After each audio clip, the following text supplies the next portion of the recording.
Well, welcome to the Spark Me podcast. Today, we are so excited. We are talking with Laurel Wright of the Young Fables. And Laurel is a powerful voice in country music. And her journey through heartbreak and hope is charted in the stories that she tells both on and off stage. And we're going to explore her music, her experiences that shaped her, and her songwriting. And we are so very excited to welcome Laurel to the podcast. Welcome, Laurel. Thank you so much for having me. I feel like it's usually about me and Wes, and today it's just about me, so I love it. You're on the hot seat today. I Right? know. Oh my God, Laurel, I've been really looking forward to this. First of all, your music is amazing. Thanks. I have always, had a soft spot in my heart for country music and its storytelling and its realness and its authenticity. And you are right there with all of that. And, you started pursuing music at such a young age. And I know you know Liz, but I don't know you. And you're in an industry that has like its own unique challenges, right? And can you share what kept you?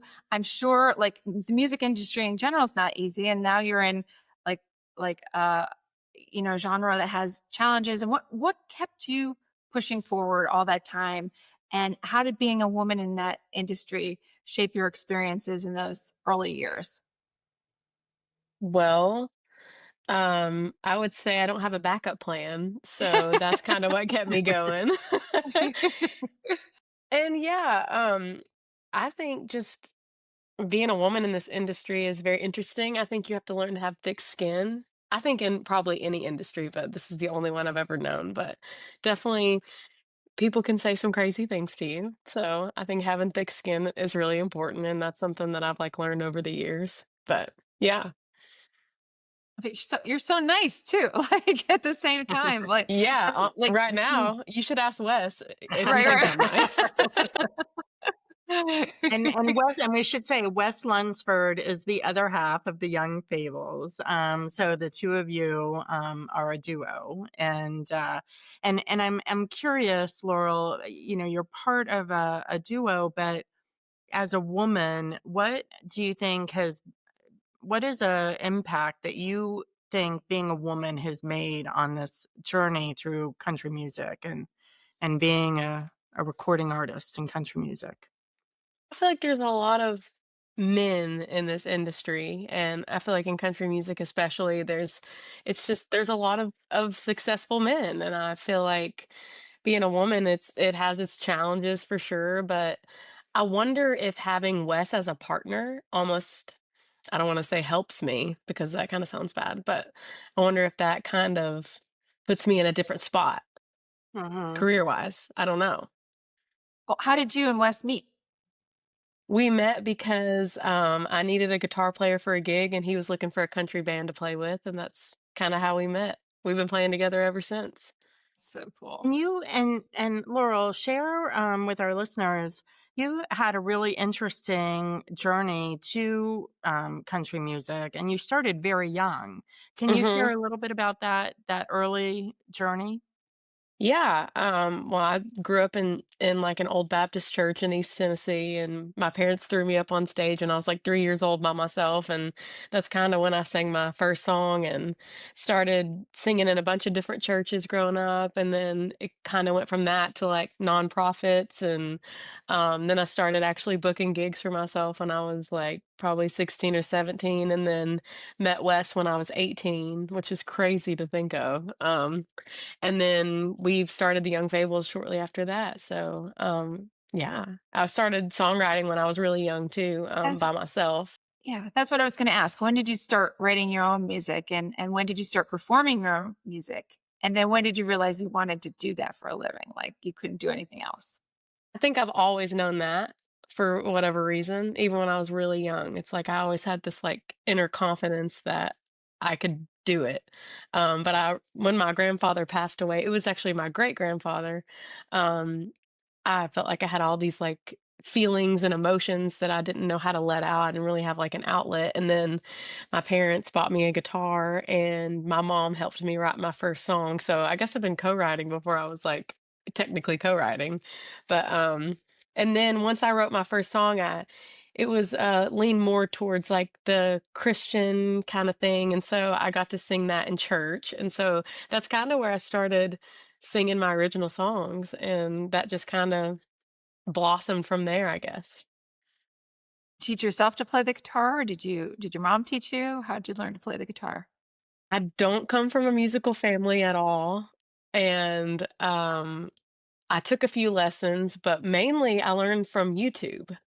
So I actually watched a lot of YouTube videos when I was younger and just watched where people like placed their fingers and kind of like copied them. And sometimes like even to this day I'll be like playing a chord and I'm like, I don't even know what this is called, but I know what it I know what it sounds like. I That's have tried to crazy. play the guitar. It's like walking and chewing gum. I cannot do it. I have such admiration for people, A, who can play an instrument, and B, I don't have a voice, so people who can sing. Did you always have a voice, like, since you were very young? Like, is that something? Because your voice is so beautiful. Was that just a Thanks. gift you've always had? I think so. I mean, I've taken maybe a handful of lessons over the years, but I've never had any like proper training, I guess. And a lot of people ask me that. They're like, "Where did you go to school?" I'm like, "I didn't go to school like at all." Now you did the as several musicians have done that sort of American Idol journey. Mhm. What was that like? It was crazy. I mean, at the end of the day, American Idol is a TV show, and I felt like when I was doing it, it was I forgot that. I took everything very personally. Like I did it like 3 times, so there was a lot of no's in those 3 times, and there was a lot of like successful moments too. Like I made top 48. The last time I did it, I got cut right before the live rounds, and then during that time was when I kind of decided I wanted to be in a duo with Wes, so it really worked out. But the American Idol thing is crazy being surrounded by that many artists at one time. A lot of personality, I will say that. So it made for great TV. And they would like whenever we did these group sessions, you see people picking their groups on the group rounds for American Idol. I don't even know if they do that anymore, but you get to a certain point and they keep you up all night and you're like learning these songs you don't know so you can perform them like the next morning. So you're like working on very little sleep and it's wild. Like a lot of resting after that for sure. And then What is and then when you and Wes paired up, the two of you did like a sort of like a country music um, television competition, correct? Yeah, we did the show called Real Country, which was Shania Twain, Travis Tritt, and Jake Owen, and they all like hand selected multiple artists, not very many, maybe like 4 or 5, like all over the nation. And we actually got a call one day out of the blue, and they were like, "Shania Twain wants you to be on her TV show," and we were like, "No, this isn't real." So we said no. We said no. We said no twice, and then they called back, and they were like, "No, this is really real." And I was like, "Oh my god, okay, we'll do it." That's fantastic. What did you learn from that experience? Think personally, like sharing the spotlight. I think just being like a solo artist from the very beginning and then like being in a duo with Wes and then kind of like that show wasn't like a big competition. It was more of like a showcase. So it was like I was super it taught me to be super grateful for like other people's talents too. And there's enough room for all of us in this industry. So that's kind of what the big thing I took from it. And then also like getting to hug Shania Twain was like pretty amazing. I Yeah. Oh my mean, god. Like, they're my era, right? Shania and Travis Tritt. I'm like, "Ah!" yeah, It's I mean, amazing. it was really cool. You must oh, mine. So we wanted to also share some of your music with our listeners. So you have a song called "Daddy's Girl," and we're gonna listen to a 30-second clip of it so folks can hear it. And then we'd love to have you share, you know, what was going on when you wrote that song, what happened after you wrote that song, because I know that that was sort of a pivotal moment in your life. He gave me the best years of my life. I must have took a few from him, 'cause I was not an easy child. I made mistakes, made them again, but it never changed a thing for him, 'cause he knows who I am when I'm not sure.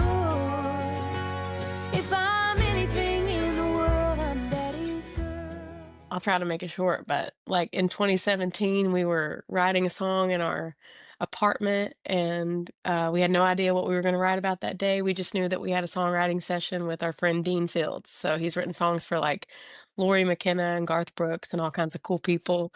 And our manager Patrick, he called us like 30 minutes before the writing session, and he said he wanted to film us writing our song that day, even though we had no idea what we were going to write about. And it was very intimidating when he like called. Um, and he was like, I'm going to make a short YouTube video of your version of the songwriting process. And so we wrote Daddy's Girl that day. And my dad was going through some very, very minor health issues. And honestly, I just had him on my mind. And um, my sister, she's a few years younger than me. She's a daddy's girl too. So I was really proud of the song, and I thought it was something that we could kind of share together. And she did get to hear the song, but she passed away a few months after we wrote Daddy's Girl, and it was so sad. And it was about me and my dad, the song, but it was also about her and her dad. So um, instead of releasing our little YouTube video we had and letting my dad hear the song, we kept filming. And I know that's kind of odd, but we kept filming, and my parents felt comfortable enough to open up in front of the camera about the loss of their child. And we have all this really crazy footage. And 8 months after my sister passed away, my dad died. And this was all in 27, end of 27 to end of 2018. So it was like basically in a year we wrote the song. My sister died, my dad died. We have all this footage, and I just feel like it's not coincidence. And I feel like it gave me a lot of purpose in life. And we have a film called The Fable of a Song now instead of a YouTube video. So yeah, I'm really proud of it, and I'm proud to use my platform for something more meaningful. That's so And so beautiful. where could people watch The Fable of a Song? Well, we have a Patreon that you can watch it there, or you can watch it on Amazon Prime. It's such a beautiful song, and you like it's amazing that it's almost like you wrote this beautiful thing for both your dad and your sister to get to experience before you lost them, and like this beautiful gift for them. Did music also help you get through the loss?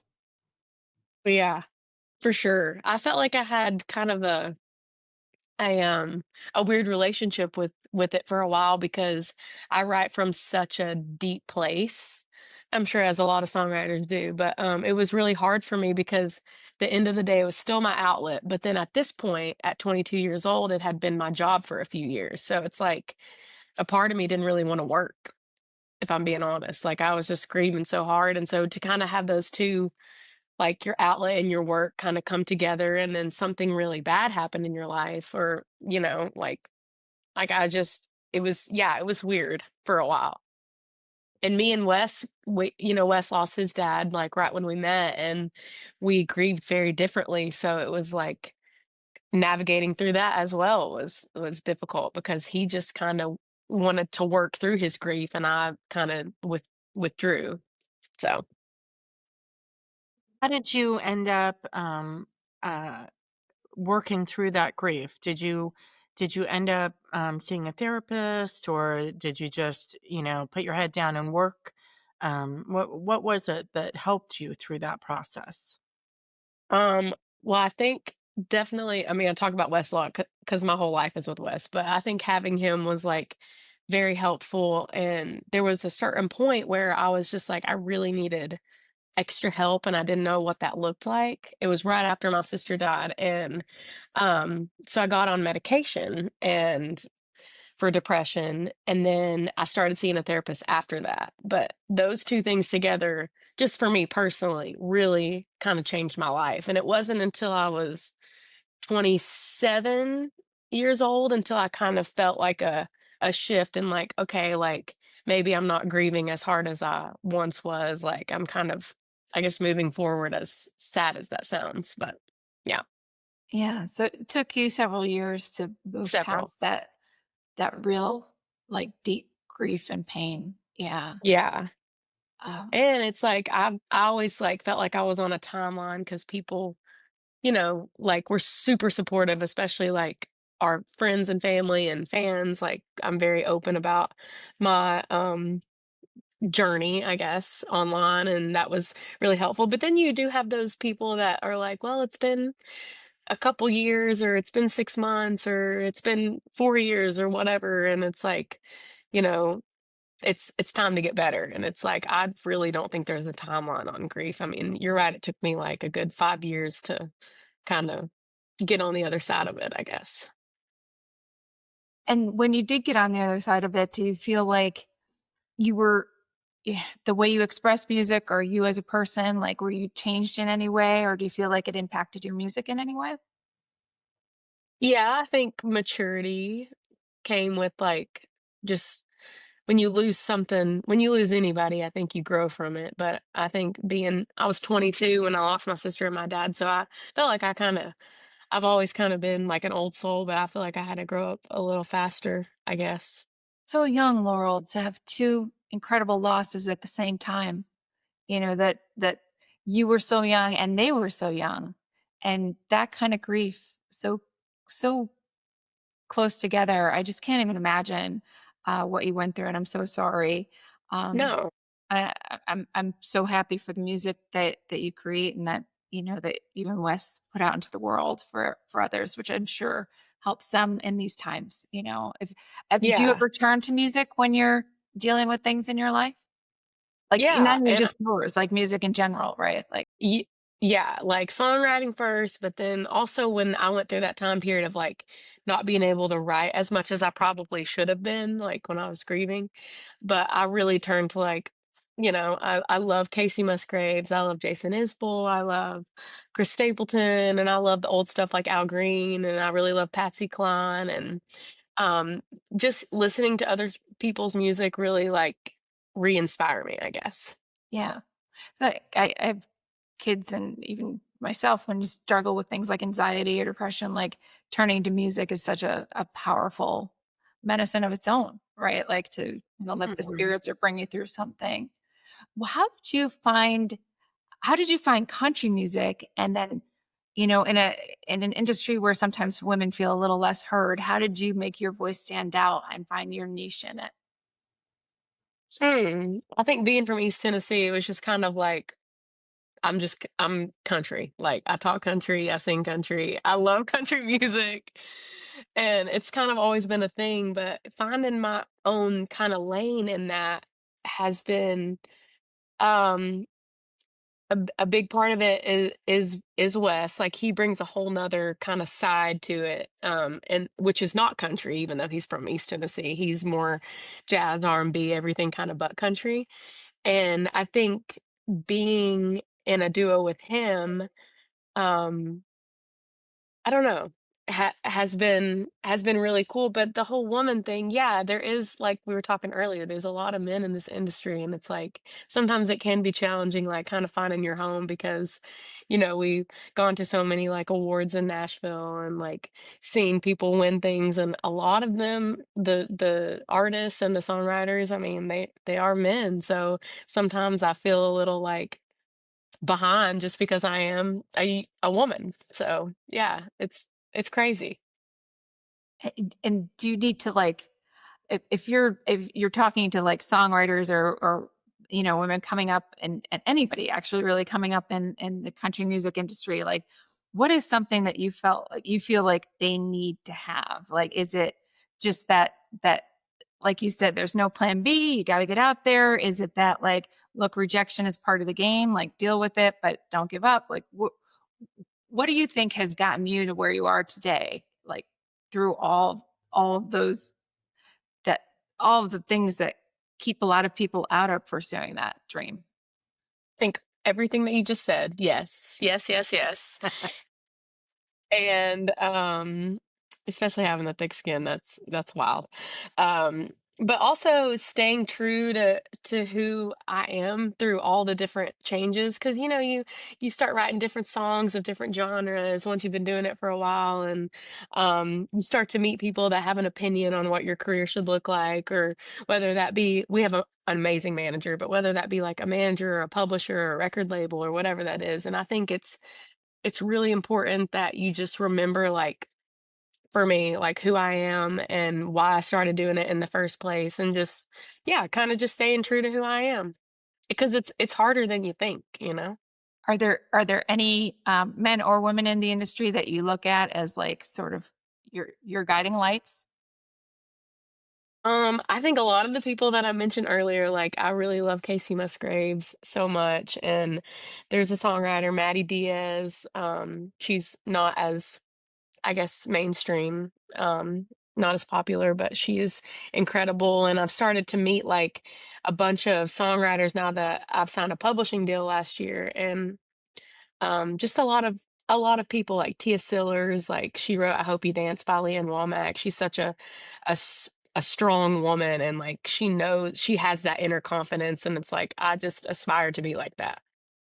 What did what was that like, getting a publishing contract? And what does that mean when you have a career in country music? Um, I wasn't really looking for a publishing deal. I actually had a vocal coach that I worked with, and she really bugged the crap out of this man that worked at BMG, which is the publishing deal that we're now under. And he gave us like 30 minutes in his office because she wouldn't leave him alone. And then it ended up being 3 hours and ended up being something that I wasn't even really looking for that was a really great thing to happen in my life. And basically, having a publishing deal means you get paid to write songs. So it's a pretty rare thing. Like at BMG, I think there's like 30-ish writers. Don't take me on that, but I Looking it up, think hold and on. there yeah, but there's really not that many people, and I think it's a small percentage of people nowadays are getting publishing deals, so I definitely feel very lucky and like honored, but I definitely feel like it's been a really good path for me, and it feels like I'm like staying true to myself and I'm in going in the right direction. So I think sometimes I just have to pay attention to those like gut feelings, like, is this where I'm supposed to be? But I definitely think it is. What does it feel like when I have to imagine that when you write a song, because it's so personal, it's like your own baby kind of thing. And then Mhm. what is it like when somebody else sings the song that you wrote? Is it gratifying or is it like, "Ooh, I don't know why they sang it that way," or Never really think like, why did they do that? It's just Mm. weird because again, being like those being your babies and your songs and your heart that you kind of put out there, it's like, um, it's weird to have someone else sing your song, but I think it's weird to me now because it's so new. We haven't had like any big cuts or anything, but we've had smaller ones. And there's a band called American Blonde that's cutting like a lot of our songs right now, and they're up and coming sister duo. So it's really cool that they're a duo and they want to cut our songs. And at the end of the day, you're just getting your songs out there more. So I think I just always have to remember that. Yeah, very cool. Talking to someone like you, because I know a lot of doctors, I know a lot of other architects, I know a lot of people in the financial. I do not know a lot of incredible country music singers. And so I have so many questions, but I could you please describe the feeling when you're on stage and you're in front of a group of people who came to hear the music that you created, whether you created it through your heartbreak, whether you created it through your joy, whether you created it for whatever reason that came through you and out into the world to give to the world as a gift, right? And then you're in this room with people who chose to listen to it and who love it so much that they want to listen to it over and over and over again and then come and see you in person because there's just nothing like that, and then they're singing your songs with you. What is that like? Euphoric, maybe? Um, it's it's wild. I notice more and more, like, even on this trip, like, we don't play huge rooms, but I always say we play meaningful rooms, and people, like, come and, like, on this tour, and they've been, like, singing along, like, people I don't even know, like, usually it's my mom singing along or whatever, and on this trip, it's been, like, more people, like we had so many people that have followed us throughout the years, whether they've seen us in Nashville or For example, we played in Key West this year, and someone that was there for a songwriter festival lived in the Boston area and came to our show and was singing along. And yeah, I think it's really fulfilling for me to be on stage and to be able to do this for a living because I feel like a lot of people wake up and go to work and they don't enjoy what they're doing. And for me, it's like it is work, but a lot of the time it's more of like this is something that I need to do, that I have to do. Like it's almost like some sort of a calling or something. So it feels pretty incredible whenever you feel like it's kind of paying off a little bit. I think we should share more of that music. So, because another really powerful and amazing track that you have is called Good at Hurting.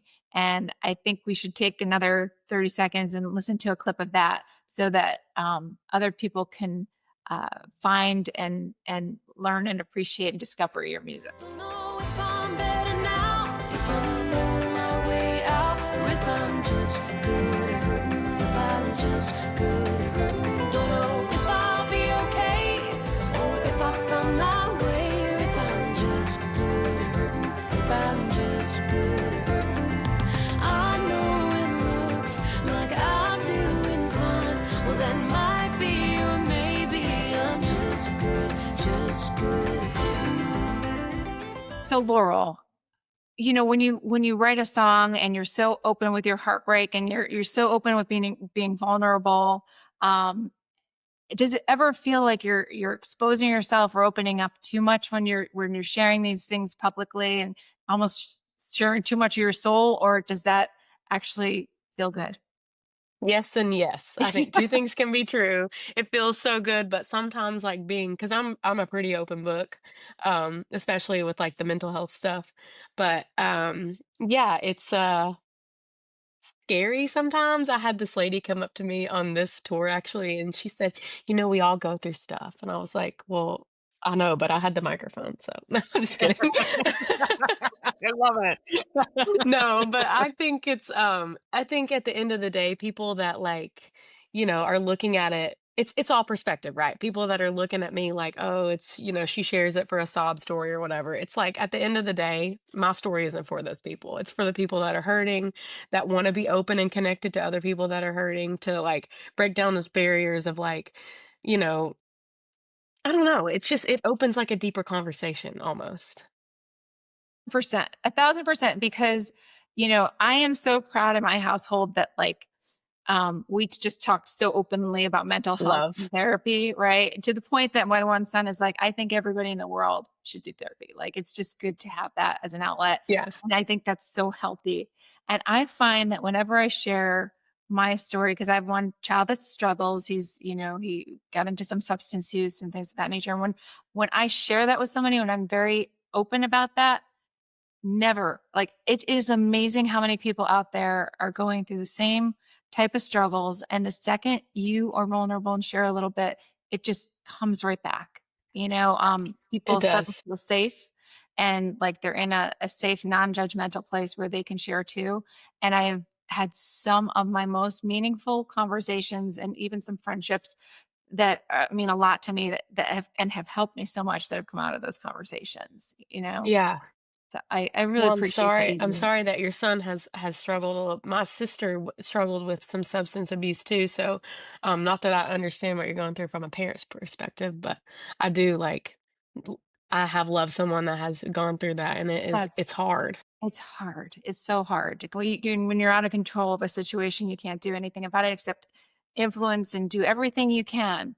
But ultimately, it's up to them. It's very difficult, and I'm sorry that you've had to go through that too. You're right.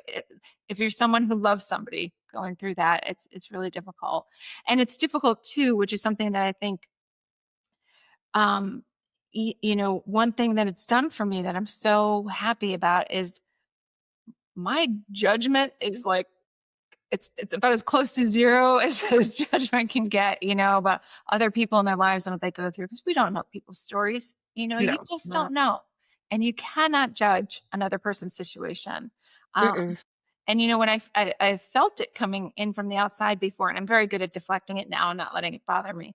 But I think I'm very appreciative that I don't feel that anymore, and I empathize more than judge for sure. Yeah. I you know? feel like Yeah. I feel like people don't give people grace anymore, right? I Yeah. mean, I think everybody has something. Like nobody gets through life unscathed, right? And but everybody seems just to be like eh, I don't know, like dismissive of what other people are going through. And I don't know why that is today. Maybe it's always been that way, but I just feel, to your point, Michelle, like, we just need to give people grace. Yeah. You're so right. But I also think that's the power of the music, right? Because I see my boys, and Laurel, I adopted them when they were 9 and 13 from Kyrgyzstan, which is like it's a former Soviet country. And, so they had these like histories before I got to know them and love them with all my heart. And what I know is that when they hurt, they turn to music because they hear a story in it, they see themselves in it. There's something for them to connect to that Yeah. is so powerful, and they need it. Like the second they don't feel like the earbuds go in and they are listening to music, and it is a salve, or an inspiration or a motivation. It's like so many things for people. Um, and for me too, just it's a memory. It brings you to a place. I just you have to feel so great that you're part of that world that is so meaningful to people. That Yeah. It almost feels like it's not like I know it's not me. I know it's like the music or something powerful or whatever else it may be, but it music is definitely like an icebreaker because I think it is a reminder of like you're not alone because like all the songs have already been written. We're just trying to rewrite them in a new way, but it's like all the feelings that we all feel deep down, it's like we've all felt them in some way, you know? Our stories just look different. Yeah, but I think when we're feeling them, sometimes we feel like we're the only people in the world who have ever felt them. Yeah, I Absolutely. was definitely like I went on this trip to Mexico. This was when I was 27. It was kind of like a hippy dippy trip, you know. It was definitely like therapy every day for 7 days, like group things, like it was crazy. But I learned there that I was definitely like the empowered victim. Like I felt like I was the only person that had ever gone through what I had been through, and maybe specifically on those like losing my dad and sister 8 months apart. I don't know, maybe I am the only person that's been through that, like, but that also doesn't matter. You know, it's more about like coming together and healing as a community and like the deep healing, not like, oh, just getting over like the passing of somebody, but like the stuff that it actually the toll that it takes on you almost. And is that something that you would recommend for other people? Like, did that, we'll call it the hippy dippy trip? Did that did that Yeah, like yeah. you feel like that helped? That was something that really helped you move through some. Yeah, it took me a long time to find out like what helps me, I guess, and for me, that really helped, but I won't say that that's something that I would, like, recommend for everybody. I think just finding, like, what works for you, like, a lot of people just can can heal from, like, a talk therapy or something. I just felt like I needed a little extra, you know, even if it Mhm. was hippy dippy or whatever it was, it really helped me, grow and move forward and realize that again, we're all feeling the same things and we can kind of heal it. I can heal in a new and different way and with other people. I think having community is important too. Yeah, just that kind of, you're not alone. You're seen, you're heard. Somebody else Yeah. has been there. Like, Yep. can and can tell you you'll get through it, right? Yeah. Yeah. It's like when you're in the depths of those things, whatever it might be, dealing with a child who's going through something, or going through grief, or going through like, I feel like grief and heartbreak are um get as close to a pain that you can't shake or cover, or use it. It's very hard to medicate. Like those are just two things that when you're in them are so deep and awful that you feel like, can anybody ever get me out of this? But when you know somebody who has come out of it, which is why I'm so happy you're sharing this story, because that's losing your dad and your sister. I mean, that had to be a grief that I can't even put my arms around or imagine. but you got through it, and you're sitting here today, still creating beautiful music, still being so. If anybody's listening, you should go to YouTube and watch this because Laura was absolutely stunning. But also like inside and out, right? But That makes me want to cry. Thank you. it's very true.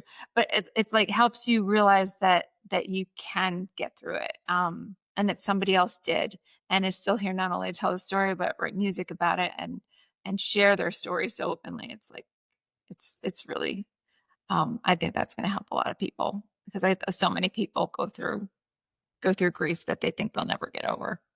Yeah. You know? Yeah. And what's interesting, Laurel, and you wouldn't know this, but this has been a reoccurring theme with our guests. Grief, Oh, heartbreak. So at all different points of life, people are dealing with this. You happen to be on the younger point of life, which is unfortunate, but it's just such a commonality. Yeah. Yes. It's funny, and we just had a guest who one, and they had different stories, but just the grief was a thread that sort of went through all of you.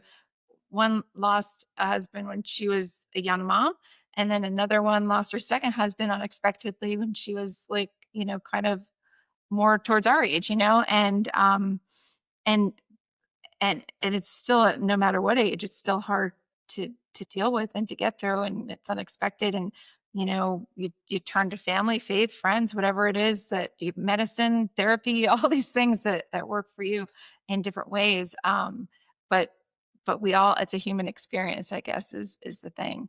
yeah. And the other thing, you said you realized something about yourself on that trip. um our one guest said she realized at one point that she was codependent, which means it's hard for her to see other people suffer. She's Yeah. uncomfortable with other people suffering, and she almost didn't deal with her own grief trying to help other people go through her husband's grief, like his parents. She was like more concerned about helping them than dealing with herself. So it's interesting, the introspection we get to in these times. Yeah. And I feel like learning those things about yourself is like important because the only way that you're able to get over it, or for me, was to learn it and then get over it. Yeah. To Yeah. see it. When you don't see it, you can't deal with it. Right? It's like, To shift gears just a little bit, because I'm so interested in what the life of a touring musician must be like, yeah. right? I mean, you're on the road constantly, new town each night. Is that how is that? I'm just very curious about that lifestyle. It's fun, and living out of a suitcase is hard sometimes.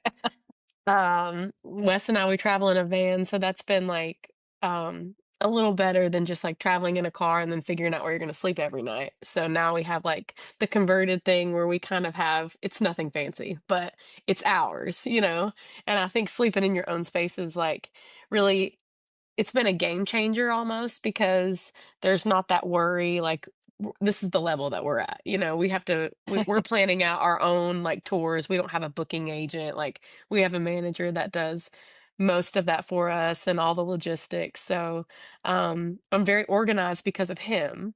I have like a spreadsheet. So each day I know like what I'm doing early in the day. I know what I'm doing late in the day. I know the address I'm going to. I know their contact information, like whatever I need to know about that day, I know. And that is very helpful, but I would say, like, moving from town to town, I'm so grateful that I'm able to see the world because I grew up in small East Tennessee town, and it's like I never thought I would get to travel this much. So I feel I always have to remember to be like really grateful for what I'm able to do. And also like I'm doing what I love. So I would say at the end of each tour I come home and like I am bipolar and I struggle with depression and all the things. So when I come home, like I crash out for like maybe a day or two because I'm like, I feel like that's the time when you're home, you're like, okay, I finally get to relax now. But yeah, it's a lot of mixed things, I guess. Did you just say all the things? Because I have a And Southern all the friend things. she's like, in all the things and all the All the things. Is that a Southern thing? I didn't know Yeah, I that. think so. Bless his heart, like those are also Yo, the things. that's yeah. And if you want to shorten it up, you can just say bless. Love it. I'm totally going to use that. Laurel, how in the music industry today and in your career do you define success, you personally? I think I learned this from Wes, but I think success is what you make it. Like, and we were talking earlier about how there's so many different avenues you can take in music or maybe any career, but I used to think that being successful was like being on a record label, playing an arena, whatever that was. Even though those things would be really nice and I still work towards those things, it's like I still think I'm successful in what I do. So I think success is just it's perspective. It's how you look at it and what you make it. What's your dream? Like if you could, you know, if you could outline what's next for the Young Fables, what's your dream? I would love to get a cut by a bigger artist. Um, my friend Jen Aiden, she wrote a song for Blake Shelton, "She Wouldn't Be Gone." If you haven't heard it, it's amazing. It's been around for a while, but it's definitely one of his best. And yeah, I think writing a song for someone that's bigger than us, maybe like a Brad Paisley or a Keith Urban or something like that. And Shout then out to just Brad and Keith, by the Yeah, way. exactly. yeah, for real. They're big fans of Just enough ours. guys. I'm just putting it out into the universe, you know? Yeah, absolutely. Manifested 100%. And then just obviously like growing. Like it's not that I'm like dying to play bigger rooms, but I think every artist wants to play a bigger room. And I think it's more about like the people that are coming. Like I just want to continue to play meaningful shows and do meaningful things and just hopefully that grows. Well, you said you want to do a cut for Brad and Keith. Any women that you would like die if they were singing one of your songs? Yes. Okay. I should have even started with that. Okay. So I would We're like, just as long as we're manifesting, Yeah, we might we're as well just put it manifesting. all out there. I would love a Carrie Underwood cut. I would love a Carly Pierce cut. Those are like the two off the top of my head, but we Well, get all these like tip you and sheets Carrie from have our the American Idol thing, like yeah. And I actually started rewatching American Idol now that she's like been on it because I'm like maybe if I like watch it and I'm more in tune with her, maybe something. I like love it. honing I in love my it. mouth. That's amazing. Well, you're so talented. I have no doubt that one or all of those things are totally going to happen for you. Thanks, Liz. Yeah, Yeah. I see you and Carrie after first the song you wrote for her hits number one. You're sitting down with your first glass of wine, cheers, and then your song that you wrote for yourself that you're singing as Young Fables hits number one, and then you guys are having another cheers. That's Yeah, I want that's that what too. Can I manifest that for you? I want both. Absolutely. Now, I just two quick things, but before we close out, you still have a bit of your tour left. So, Mhm. Where are can you you? share with our listeners where you're going to be and when? Yes, so we're gonna be in oh my gosh, I don't have my calendar in front of me and it's okay. No, Okay, I know we're gonna no worries. We'll put it in the show notes. We'll put it in the notes. I don't want to put okay. you on the spot. No, I know we're gonna be in Plymouth, Massachusetts, and we're gonna be in Goldsboro, Pennsylvania. Thanks. And so we have 2 shows left, I think, if I'm remembering correctly. And the one in Plymouth is at the Spire Center, and then the one in Goldsburg is at the train station. I just can't remember the exact dates, but I know the Goldsboro one is on this coming Sunday, November 2nd. okay, so Saturday's Plymouth. Okay, so Saturday you're going to be in Plymouth, Massachusetts at the Spire Center. And then you're going to drive from Massachusetts back to Pennsylvania, and you're going to be in Goldsboro at the historic train station center in Goldsboro. And there are tickets online that people can get for that, right? Yes, and I think they are actually running low. So get your tickets. Yay. Hurry up right now. Yeah. Get your tickets. You don't want to miss it. So we always finish out the podcast with a couple of questions. And I mean, Laurel, you're young, but you started so young. And so our one question is, what if you could go back in time and give advice to your younger self, or to a young girl who's like thinking that this is going to be her career path? What advice would you give them?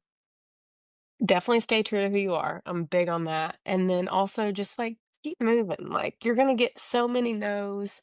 You're going to get way more no's than you're going to get yeses. But if it's something that you truly feel like you're supposed to be doing and you're meant to do, first of all, you're going to do it and you're going to find a way to do it. But I think just keeping at it, staying true to yourself and just keep moving forward. I love that. I think that's great advice for any woman at any age, truthfully. Absolutely. And then our last question is, and we ask this to everybody, what do you think a group of committed women could do to change the world? And what is it that you would do if you could do anything? My gosh, that's a big question. It is. I don't know. I'm big on like I'll go back to the grief stuff, but I think community healing is like so important. And I feel like be having your group of women around you, like I definitely have my closest friends around me, and that has really like changed my life. So I don't know exactly what I would do, but I think just keeping that conversation open. I feel like a lot of times we don't want to talk about hard or uncomfortable things, and I think that is the most important thing that we could do. I love that. I love that. Well, Laurel, I've been so moved by this conversation, and I know we Me have too. some deep topics, and maybe in another podcast we can just go through all the back of house at American Idol that I just want to pick at for like an hour. Or just because I'm a fan of the show. But you are so full of grit and heart and hope. And I am sure that your music has not only brought a lot of people, through difficult times, especially, the songs that we heard today, Daddy's Girl and Good at Hurting. And I hope you keep putting this incredible music out into the world. But I just want to say thank you, for doing that, for for sticking with your dreams and sticking with your music so that you could give this to other people. Because every story every story you tell is a step forward for somebody else. You're modeling what it is to live your dreams, um and we hope you reach them. We hope we have manifested, and anybody out there, let's not, we can manifest. We're not just, don't just want to think about it. Like, get out there and see your shows. And if you know any of the people that we mentioned, uh, you know, let's get that cut out there, and Carrie, let's go. And thank you so much, Laurel, for being on Spark Me. You have definitely sparked us, and I know you're going to spark a lot of other people. And we wish you nothing but the greatest success.